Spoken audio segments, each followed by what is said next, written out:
Welcome in for another episode of the Vitamin C's podcast, proud part of the CLNS Media Network. I am your host, Tim Sheils, and I'm joined by my co-host and partner in crime today, Wayne Breezie Brown. We're just getting to you. This is going to be, by the time this comes out, the hopefully final game of the NBA Finals will be played. I'm rooting for the Nuggets. I called Nuggets in 5 before the series started, so I feel pretty solid about that tonight. We talked about it before we hopped on. Tyler Hero is, marked as questionable for tonight. I think he's going to be a decoy if he plays, but in terms of Celtic stuff, we've got a lot of good stuff to get into, a lot of positive stuff for the most part. We got one kind of bad, sort of bad thing, and two good things. Before we crack into that, Wayne, how are we doing today, man? I'm doing good, man. I'm excited to talk about some of the new Celtics news. I'm curious to know what this bad thing might be. It's going to throw me for a little curveball, I think. I'm not sure what we consider being bad at this moment. But listen, I'm happy the offseason is pretty much here. The draft is coming up soon, and deals will be made so very shortly. So I'm excited to see what's going to transgress for the Boston Celtics. Yeah, and I know the big thing for me when I talk about bad news, and I only say this is bad news because it means that they've been dealing with this issue for a long time. But Grant Williams having to get surgery obviously sucks. Okay. So he ended up getting surgery on his left hand, and I believe I'd have to pull up exactly what it was because it was a very specific surgery, but I saw a video of him running into someone on the street, and they did some kind of video, and he was talking about, how did you guys lose to the Heat? And he's like, I don't know. I'm still asking myself the same question, but, I think they're going to be taken care of in a day or two, so it's going to be fine. But he had his whole arm wrapped up in a sling, and his two fingers like this, almost looking like a finger gun sort of thing. And that was all in some kind of brace. So he was dealing with this kind of serious injury for a while. Apparently he got that in March, and it kind of just continued to bother him. The only thing that's weird for me is the report that came out from The Athletic, from Jared Weiss, said he was having an issue in his shooting arm. So I don't know. That's his right arm because he's a righty, I believe. So that's what I was told before, so I don't know if it was misreporting. It wasn't his shooting arm. It's in fact his left arm. I don't know. I thought he was a righty, unless I'm hallucinating. I don't think you're hallucinating, but I mean, well, I guess that is the bad news. But the good news about the bad news is that the surgery was successful, and so he had his surgery. It was a repair to a tear of the radial-collateral ligament of the third metacarpophalangeal joint on his left hand. I could see you looking it up. I was I was about to pull it up. I'm glad you found. Well, I remember it was a mouthful, so it was a hand injury on his left hand. Okay. So was it just a misreporting the first time? I think it was a misreporting. That's what I think. It's the only thing that makes sense. It's got to be the left arm. It's got to all be one thing. It's the only one that makes logical sense. I wonder if that affected, if it's not his shooting arm, but what does that affect? His gather, maybe him just getting ready to shoot. I wonder if this is why he passed up on a lot of opportunities that, just having an injury. When you're injured, we don't talk about the mental aspect that it plays on your team. And sometimes physically you can go out there and outperform the injury, right? Like you can physically manage the pain, but then there's that mental aspect. And then there's players that can get through the mental aspect, but physically, we watched Jason Tatum. He was mentally tough, but he couldn't physically land on that leg, right? Like it was bothering him. Every time he went up, he grimaced, embracing the landing. And so, it's interesting, and I don't like to say we lose because of injuries or things like that. I mean, it's part of the game. It's going to happen in the game because basketball, believe it or not, it's one of the most physical games played, believe it or not. And so, luckily, like I said, this was, per this report, this was the left hand. I'm going to try that one more time, okay? The third metacarpophalangeal joint on his left hand. I just wanted to try to say that again. I know it's in the hand. I don't know exactly where that is, but I'm glad that it got operated on and that he's doing better. Yeah. That is the positive spin on this, right? Is that it's been operated on, it's taken care of. The only thing that I'm wondering is how much this impacts his free agency. He's not talking. I've seen some brief clips of him talking since then. And the clip that I mentioned before, where like a random fan runs into I'm him watching on the it right street. now as you yeah, talk. yeah. It was a funny. It's like only like a minute long. It was a funny clip. I ended up finding it like last night or something. That's a big finger gun too, by the way. That's like a 40 cal finger gun. That's what I'm saying. Like that's like that was a deagle. You see, it's a big a deagle, right? it's fully encased like his fingers. So I mean, it must have been something in between the joints. That's all I can think of. It must have been, but. It's on his left hand too. Yeah, I mean, it's on the left hand. It's on the left hand. So it's a misreporting, and it's okay. It's fine. It's fine. Everything's fine. But I do wonder how this impacts free agency. He doesn't seem to be talking like a guy who's looking to leave. No, and not at all. Which is good for the Celtics, in my opinion. No, I agree. I don't think moving on from him is the answer. I don't think he was the problem. Him falling out of the rotation we've talked about so much was just kind of stupid and not really explained. I don't know if this. I wonder if it was into an injury though. It could. But I have to look at the minutes right before March, leading into that. I think it was just more of our head coach having brain drain. Like that sounds bad, and I'll say pause, but that's what it was. Like he didn't know. He didn't know what to do. And when his back was against the wall, you go at Grant.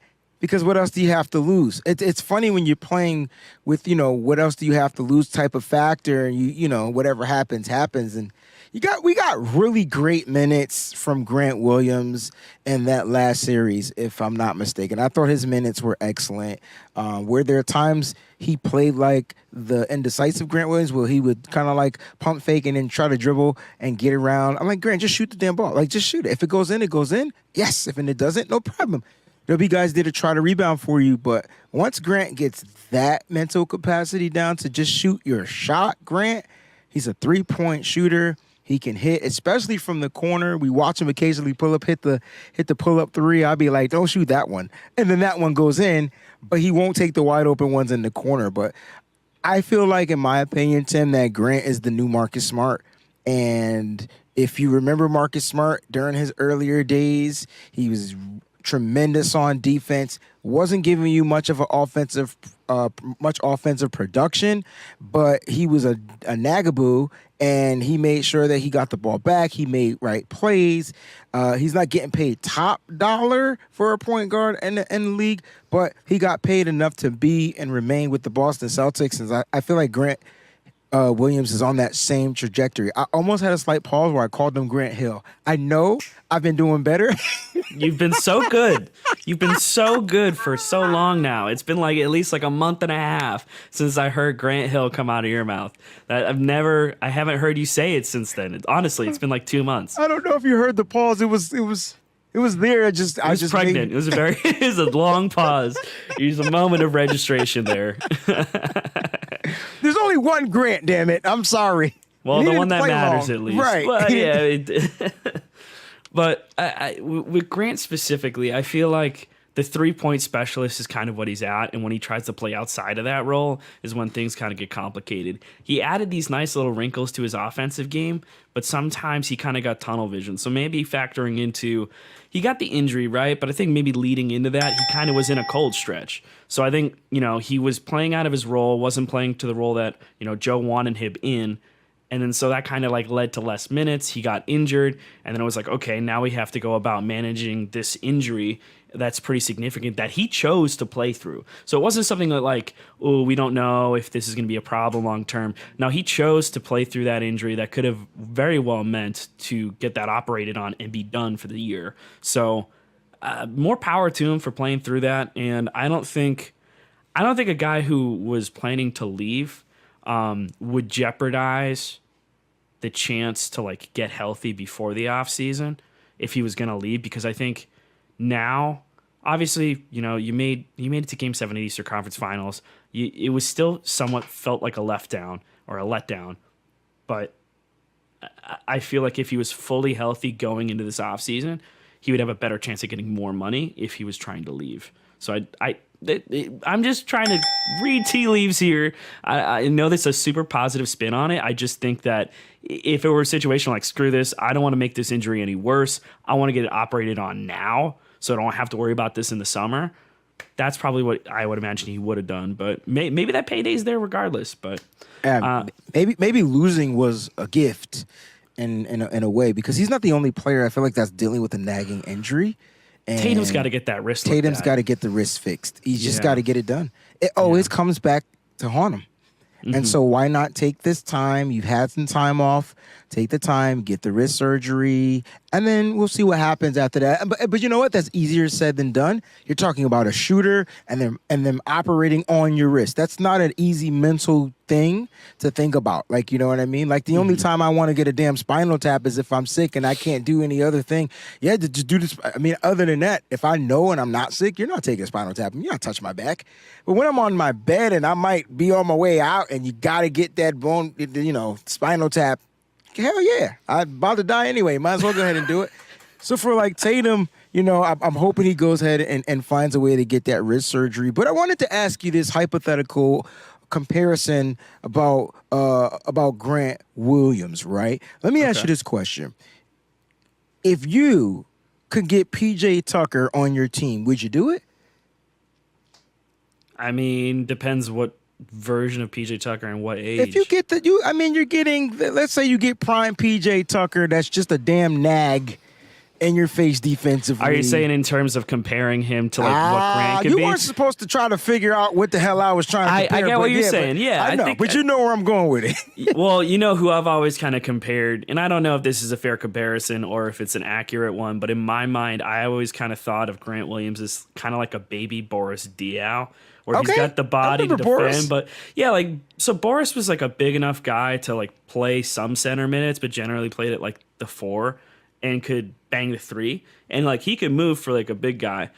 I don't know. I feel like that's kind of like the role that I can imagine Grant in, especially when like you look at Diaw when he was with the Spurs and like wrapped up his career there, where he just like played that perfect little role that you needed him to play. I think that's ultimately what you get out of Grant. And I think that's why when they're going to be doing this roster shuffle, because they're going to have to do something, especially with the CBA stuff coming up. But I don't think that they're going to try and move on from Grant. I think you try and keep him if you can.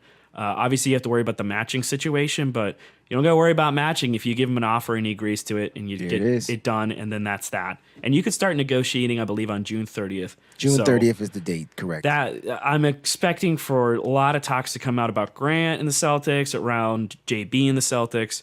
Until that happens, though, like they kind of are in a holding pattern. Like we're not really going to hear any other news unless someone says, I want to get the hell out of here.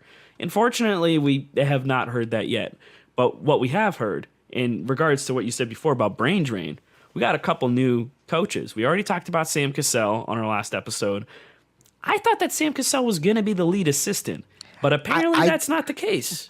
But I did too, until they made their new hire, Charles Lee. Don't put the Ray on it at the end. He's not Chucky. He is, he's a great defensive-minded coach that I feel like the Celtics need, right? They need that defensive mind back into their array of coaching. And this is what it does. I can't remember who put out this dope kind of like trajectory of the 3 coaches that they have so far, but, they kind of talked about our head coach Mazzulla with the offense, and then you get Lee with the defense, and then you just get that Cassell with the passing, with the ball moving the guard. You get play. what I'm saying? Like just the I don't want to say the fundamentals of basketball, but what the freak, the fundamentals, like the right stuff, the good old new kids on the block stuff that you need from these basketball players. No, because every game, we might not mention this, but we have issues with basketball IQ from players. And I think, without mentioning any of the players' names, I think with Sam Cassell is you bring the coaching IQ that can bring it back to the basics, that can keep simple stupid, and that can allow players to get to their max potential. And I think that's what Cassell does. And then you get Lee, that's going to bring you that defensive intensity, which is something that we lacked. We saw it. When they pushed the button, though, they pushed the button. My only question is they didn't push it in Game 7. And maybe because they ran out of gas again, I don't know. But it just didn't even seem like the same defensive intensity was there that they had in the prior games when their backs were against the wall. I think the issue with that is like you lose Tatum 26 seconds in. 26 seconds. Right out the gate, and I think that just kind of throws everything into a spiral. They I want to say that they started off the game like 11-4 or 11-6. They couldn't hit anything from the three, bro. It was tough. It just got ugly. So like part of it was Jalen and the turnovers. It's very clear that he's got issues going left. I've speculated before that it might have something to do with that left wrist issue that he had a few years back. So that's entirely a possibility. My thinking is once they kind of lost Tatum there, they lost one of their better defenders. People don't realize it necessarily off the bat, but because of his size, his length, his ability to defend multiple positions, Tatum has taken a big step up in that regard. And he's vocal.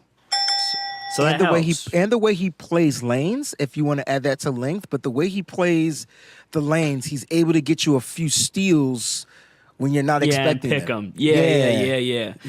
And so like he a safety. factors into that. Yeah, I always love using that term. I know it's a football term, so I know No, you it love ain't. that too. Not anymore. Not anymore? Because look, you know what? As much as I don't like Jimmy Butler because he plays for the opposing team, he plays safety very well. He sat there and played mental basketball against the offense who's going to be passing the ball, and he would play that lane and aid and embed you to throw it because he's going to anticipate it and jump it. Tatum does the same thing, but Tatum is more he's more, because of his size, he can stay in a spot and you're like, damn, I got to either get it around him, over him, or whatever, and he has that ability to just pick it out of the air, pick it from the side. So Tatum has a gift at that in playing lanes. Yeah, and I think part of that, so because it affects you on offense, it impacts your defense, impacts the way you can get back. So I think it kind of screwed them all up. And because you don't have the coaching there to adjust, we've talked so much about the coaching staff getting gutted, and I think that just made a huge difference in what they were able to do. Like in terms of schemes and stuff like that, and Joe Mazzulla is a good coach. He's still very green, and that's not a knock on him. It's just an acknowledgement of the fact of he got thrown into an impossible situation. And then about halfway through the season, you lost Damon Stoudemire, who was his top assistant, to a head coaching job at the collegiate level. So like, good for him. Like, that's awesome. But you're losing guys left and right. And I think because of that, you fail to adjust, you fail to adapt, because you're getting handed a whole new set of circumstances that you were not anticipating going into the season. So the hires they've made so far have been really good. Cassell having player experience is good. And Charles Lee is really interesting because I don't know if I totally blanked on this, and now looking back, it totally makes sense. As I say, totally one more time. Totally. I feel like a Ninja Turtle right now. Totally. Totally. So he was part of their coaching search way back when they hired Udoka. Charles Lee was on their radar, and he's been on the radar of a lot of teams over the past few years. So when the Pelicans were looking to fill their coaching position, he was one of the candidates that they looked at. When the most recently the Raptors and the Pistons, he was in the running for both of those spots. My thinking is Steven Silas went to Detroit to sign on to be the lead assistant under Monty Williams. I think the reason that was the case was because the Celtics were eyeing Charles Lee over him. And I think Silas knew that. And that might have been why, or maybe they just were going to bring him on as an assistant, but they weren't going to give him the lead assistant job because they had the intention of giving it to a guy like Charles Lee. That's just, again, this is me spitballing reading the situation. But interesting take, because if I'm not mistaken, did Charles Lee turn down head coaching positions? Because I believe he was in the realms for some of those as well. He was, but he wasn't chosen. That was the thing. So he was in the running for Detroit. Detroit ended up going with Monty Williams and signing him to a historic deal. I think it was the biggest coaching contract in NBA history, which wild to me. Not that he's bad. It's just like, that's crazy to me that was like the one to set the record, you know? And on top of that, I can't remember the guy's name off the top of my head. But Raptors' position got filled, and within 24 hours, we saw Charles Lee join the Celtics. So he got eyed by the Raptors, the Pistons. He also was actually up for the Hawks position when it opened mid-season. So when Quinn Snyder took the gig, it was him, Quinn, and one other coaching candidate. So like, he's been in serious consideration for a long time. And I think the Bucks, when they were looking at their coaching position, he was in consideration as well. He was. he was the lead assistant under Mike Budenholzer. Mike Budenholzer, there you go. Yeah, and so he started off, he played 4 years overseas, went to school, I believe, at Bucknell. He went back to Bucknell after playing 4 years overseas professionally, and coached as an assistant coach for Bucknell for 2 seasons, then moved to the NBA, was an assistant coach for the Atlanta Hawks, was there for the last 2 years of Al Horford's time in Atlanta. Served 4 years in Atlanta, then went on 2018, joined the Milwaukee Bucks, was with them when they won their championship, and now he joined the Celtics. So it's a lot of well-rounded experience coming together, and it's good because I think between him and Cassell, you got 2 guys who are getting eyed for head coaching positions multiple times now. And granted, like, they didn't get picked for them, but they're being in consideration. You don't just consider anyone for head coaching jobs. And it's really, really difficult. Like, it might just be entirely subjective and preferential. You know, you're looking at, what do the players want? What does the GM want? What's the owner want? What are we looking for? Like, you have to check certain boxes, and if you don't, you just don't get hired. And, like, it might be tough. You lose out on a job, but look at it now. The way that I'm trying to shape it up, too, is Charles Lee's with the Celtics, and I think that's good for everybody involved. And there's a lot of experience there between all three of those guys now. Yeah, especially Cassell and Charles Lee. Like, the experience is crazy. You got a couple of championships, one as a player. Not sure if Cassell won any in his coaching realm. I don't think so. I don't think so either. But you just talked about Charles Lee winning one in Milwaukee, so you're going to get that experience. And then I think these are going to be 2 coaches that Coach Mazzulla can just fall back and trust. At the end of the day, when you're a head coach, you know, you trust your guys, and we haven't really sat and talked about the the leave of absence, or of Dana Stoudemire, like, leaving, like, abruptly, like, just like that. I mean, he got a new position, he took it, he ran with it, happy for him.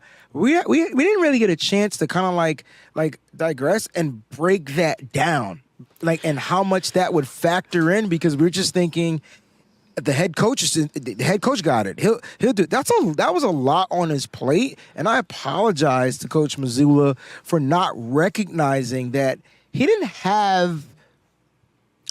He had help, but it wasn't like that trusted. He had what was left to Ime. There it is. Like, that was That's what I was man. going to say. That's what it was. He had the leftovers. Scraps. Yeah, it was Ben Sullivan, Miles, and they're gone, right? Yeah, So he like, had the gone, leftovers. Like, yeah. So I mean, you can tell that they didn't want to be there. I mean, clearly, because now look where they are. They're in Houston. They wanted to be with Ime. Ime is the reason why they got hired. None of those guys were there with Boston before that happened. Joe Mazzulla's this, bro. I didn't really think of it either, because I didn't really. When you put it in context, right? You think back to everything that happened, like, only a few days before camp kicked off. So it happened like tail end of the summer. You're right. Everything hit the fan. So like, from we talk about the players, and we talk about, everything that was going on with them mentally, with Ime's departure or suspension, at least at the time. We didn't know for sure if he was going to come back. Correct. But from a coaching perspective, like, that's the guy who brought you on. Like, that's the guy that you have a relationship with. And now all of a sudden, like, oh, Joe Mazzulla's taking over. So, like, that was a whole thing in itself. And I think part of it also, I wonder if Damon Stoudemire was like, well, I'm not going to be able to become a head coach here. I was getting ready to get into those type of scenarios. I didn't want to go down that lane, but he might have felt that way. We don't know. We haven't talked to him. We'd love to try to get him on the show, though. But here's the thing. That could have been a situation. And then let's factor in the other guys. When they might have came out, and they might have felt some type of way that, Stevens chose him over them. Chose his guy. Yeah. And so there's not resentment is not the word, but jealousy, envy, like, that stuff is real. And it takes place. And then when you see how quickly they departed and went with their guy, I don't know. It's conspiracy theory 101, but it's my conspiracy. I love it. I'm not going to stop because it didn't make sense. I don't hate it, man. Right, but I'm just putting the puzzle together. And so I'm glad. Let me ask you this question. Does Joe have any say-so in the processing of what's going down, or is this all good? That is an interesting wrinkle, because the impression that I've gotten is, like, I'm sure they're consulting him on it, but I think Brad might be the one who's going out and getting these guys. Interesting. I don't know for sure, though.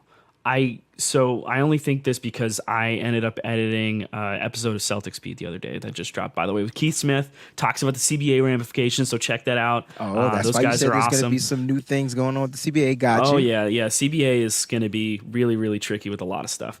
But in terms of the new hirings, I think they suggested on that it was Brad Stevens making these decisions and going and hiring these guys. So See, that's interesting because from a football perspective, usually the head coach gets to pick his coaches, but I'm not sure if basketball works like that.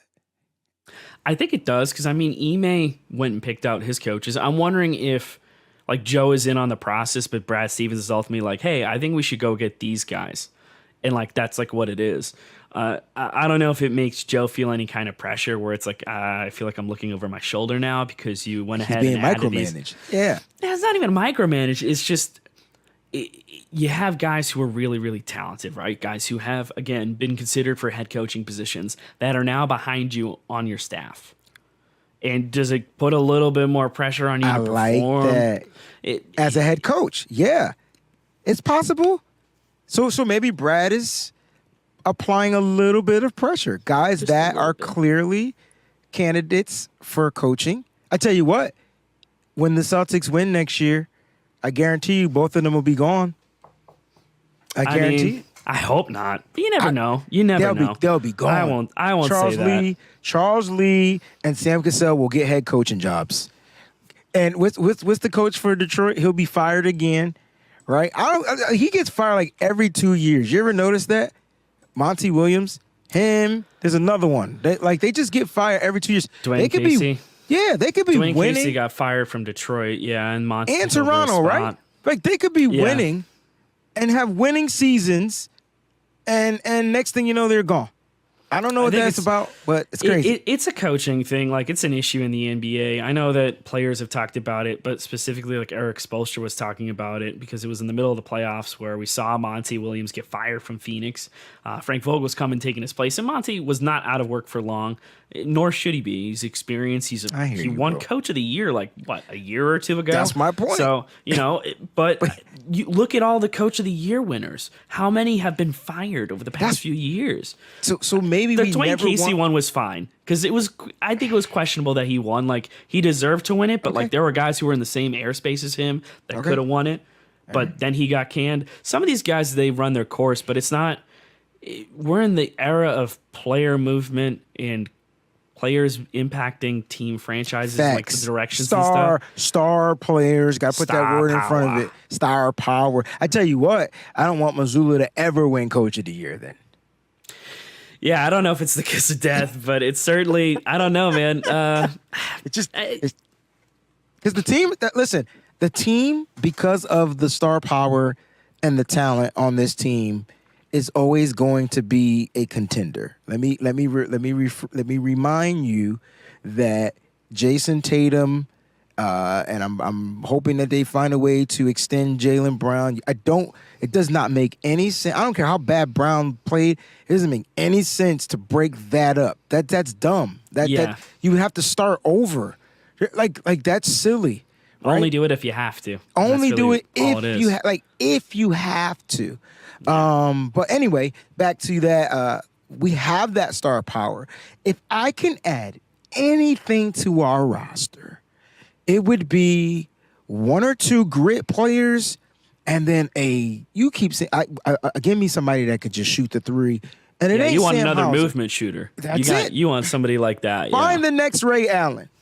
And I know y'all don't tall order, but I mean that is tall, right? But my point is, find some. I mean, it was Ray Allen, it was JJ Redick. Who's the next guy? You want like a guy like JJ because JJ was taking small money towards the end of his career, or like Kyle Korver. Kyle Korver is a perfect example of that. Don't give me one of them dudes, man. They ain't got to play no defense. Just sharpshoot. And I know people keep saying, we got Sam Hauser. He ain't there yet. He's not there yet. I don't know if it's about there yet or just like not given the role. Like he was given a role and then it was just like weaned off. He was the hottest shooter the first like 3 months of the season. He was a bucket getter. My point is I don't think he has. He doesn't fight screens like them three guys that we just mentioned. He doesn't fight like he doesn't get open. There's like levels that. to it. He needs to. There are certain things he needs to add to his game. Saw Who why I'm knows? saying he's not there. Not saying he can't get there. I'm not saying he's not that guy, but give me a proven guy. Because that's what we were missing. Listen, when Jaylen Brown couldn't hit a three, Tatum couldn't hit a three, man, golly, why didn't we just put Sam Hauser in the game if he could just hit because that was the issue. Coaching. You never know with the rotational stuff. It's tough. I know. I'm shutting up. I'm out. No, you're good, No, man. I'm opening up wounds. People are going to watch the show and be like, shut up, Breezie. And I'm like, I know. Someone's got to say it, though. Someone's got to say it. With that, is there anything else we got for us today, Wayne? No, man. Like I said, every time something new pops up, I'm excited to talk about it because it's Boston Celtics, man. And if you guys haven't known, we love this team. It's unfortunate that we're not playing for that championship. And I will say this. I hope it's over tonight. Like I'm hoping it's done. And so that we can just close this chapter of the NBA season and really look forward to the future. Yeah, amen to that. Well, we're going to wrap it up for today. This, again, was another episode of the Vitamin C's podcast, proud part of the CLNS Media Network. We'll catch you next time. Cheers. Sign up at FanDuel.com/Boston and make every moment more on America's #1 sportsbook.